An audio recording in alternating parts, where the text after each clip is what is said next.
काला साया। यूं तो बनारस घाट अपनी खूबसूरती के लिए बहुत प्रचलित है, पर घाट के किनारे कई राज लिए बैठे हैं। ये कहानी शुरू होती है बनारस के घाट के पास बने ममता निवास से, जहाँ प्रिया लाल जोड़े में ममता के घर उसकी बहू बनकर आती है। आओ आओ बहू, घर को अपने पैरों से पवित्र करो। ममता घर की दहलीज पार कर ही रही होती है कि अचानक एक बहुत गंदी सी बास पूरे घर में फैल जाती है।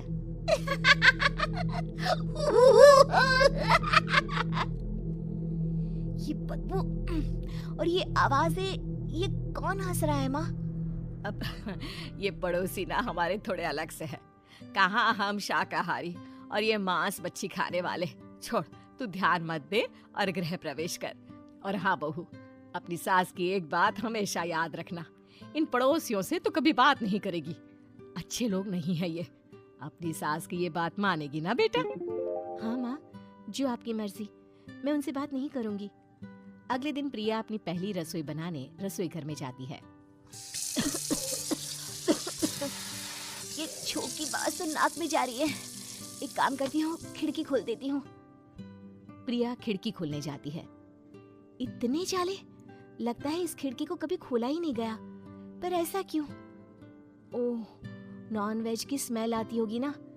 2 मिनट के लिए खोल लेती हूँ, फिर बंद कर दूंगी। प्रिया खिड़की खोलती है। खिड़की खोलते ही उसकी नजर सामने वाले घर की खिड़की पर पड़ती है, जहाँ एक लड़की खड़ी होती है। हाथों में मेहंदी, लाल रंग की साड़ी, बिल्कुल सजी धजी, मानो प्रिया की तरह ही वो भी नई नवेली बहू हो। वो प्रिया को देखकर मुस्कुराती है। हे भगवान, माँ ने तो इनसे बात करने को मना किया था। प्रिया फौरन ही खिड़की बंद कर देती है और तवे पर चढ़े रोटी की ओर देखने लगती है, पर वहाँ रोटी न होकर मछली पड़ी होती है। ये क्या? पहली ही रसोई में इतनी बड़ी गलती! हे भगवान, अब मैं क्या करूं? प्रिया बहुत डर जाती है और फौरन रसोई की सफाई करने और फिर सभी के लिए खाना बनाने लग जाती है। जब वो सबको खाना परोसती है, सब तो ठीक है, मैं बेकार में चिंता कर रही थी। हे भगवान, ऐसे ही बस अपनी कृपा बनाए रखना। रात के वक्त जब सब सो रहे होते हैं, तब प्रिया को पायल की आवाज सुनाई देती है, जिससे उसकी आंख खुल जाती है। ये पायल की आवाज कहाँ से आ रही है? प्रिया उठकर उस आवाज के पीछे छत की सीढ़ियों तक जाती है। तभी उसे बच्चे के रोने की आवाज आती है। प्रिया छत पर जाती है तो क्या देखती है? वही लाल साड़ी वाली लड़की अपनी गोद में एक नवजात बच्चे को घुमा घुमा कर सुला रही है। तभी प्रिया की नजर उसके पेट पर पड़ती है। ओह गॉड, ये तो प्रेग्नेंट भी है। सुनिए, बच्चा सो नहीं रहा है क्या? मैं कुछ मदद करूं? नहीं नहीं, आपके घर वालों को अच्छा नहीं लगेगा, मैं संभाल लूंगी। स्नेहा की गोद से बच्चा हाथ मारकर प्रिया की गोद में आने को छटपटाने लगता है। दोनों घर अगल बगल में बने होने के कारण प्रिया उस बच्चे को गोद में ले लेती है। प्रिया के पास आते ही वो सो जाता है। बच्चे का वो स्पर्श रात भर प्रिया भूल नहीं पाती और अगली सुबह वो छत पर कपड़े सुखा रही होती है। तभी उसे एक औरत इशारा करके बुलाती है। स्नेहा कह रही थी बाबू तुम्हारी गोद में आते ही सो गया। मैं गौरी, स्नेहा की माँ हूँ। बहू, घर आना, बाबू को खिला भी लेना। शाम को जब घर पर कोई नहीं रहता, बच्चे से मिलने के लिए प्रिया छिपकर अपनी पड़ोसन के घर चली जाती है और कुछ देर बच्चे को खिलाकर वापस लौट आती है। इसके कुछ दिन बाद ही प्रिया को पता चलता है कि वो माँ बनने वाली है। ममता की खुशी का ठिकाना नहीं रहता। माँ जी, पता नहीं क्यों उल्टी आ रही है। प्रिया भागती हुई वॉशरूम में जाती है तो हरे और लाल रंग की उल्टी करती है। उस उल्टी में से कीड़े निकलते हैं। ये क्या? खून और ये कीड़े! माँ! माँ! प्रिया की आवाज सुनकर ममता दौड़ कर आती है, पर बेसिन में कुछ नहीं होता। प्रिया हक्की बक्की रह जाती है। ये सब क्या हो रहा है? प्रिया घबरा जाती है और अपने कमरे में जाकर सो जाती है। डर के कारण वो इतनी थक जाती है कि उसकी आंख लग जाती है। तब उसे ऐसा लगता है उसके पेट पर मानो कोई बैठा हुआ हो। कौन हो? प्रिया के पेट पर एक 5 महीने की बच्ची बैठी हुई थी, जो बुरी तरह जली हुई थी। माँ, तुम ही मुझे लाई ना अपने पेट में? मैं तुम्हारी माँ नहीं हूँ। कौन हो तुम? माँ, देखो मैं जल गई बुरी तरह से। 6 महीने पेट में रहने को भी मुझे नहीं मिला। सहला दो ना माँ।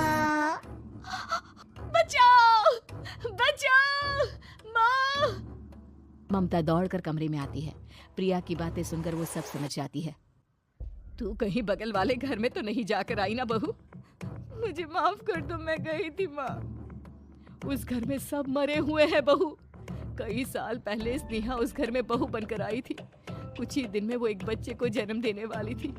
पूरा घर बच्चे के आने की खुशी में खोया था कि एक दिन अचानक उस घर में आग लग गई।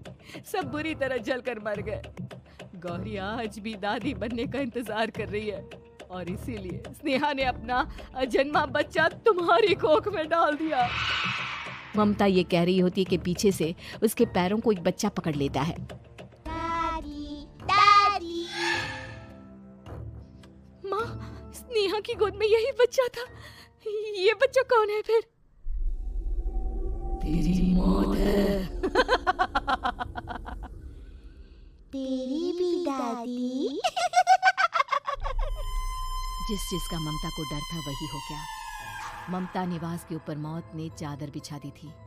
प्रिया का पेट ऐसे बढ़ जाता है मानो 9 महीने का हो। 2 हाथ उसके पेट से बाहर निकलते हैं। बहू, संतोष को फोन कर, किसी पंडित जी को बुला बहू। प्रिया का पति भागता हुआ घर आता है। ये तो होना ही था माँ। तेरा पाप तेरे सामने आ गया तो तू सह नहीं पा रही है। स्नेहा घर में आग लगी नहीं थी, माँ ने लगाई थी प्रॉपर्टी की लालच में। और वो बच्चा मेरी पहली पत्नी का बच्चा है, मेरा बेटा, जो कि उस आग की चपेट का शिकार हो गया था। मैंने तुमसे ये सब माँ के कहने पर छुपाया था। मुझे माफ कर दो प्रिया। तुम अगर चाहो तो यहाँ से जा सकती हो। मैं तुम्हें किसी भी बंधन में रखना नहीं चाहता। मेरी शादी हुई है आपसे, मैं आपको छोड़ नहीं सकती, पर उससे पहले हमें स्नेहा, उसकी माँ और बच्चे की आत्मा की शांति करवानी होगी।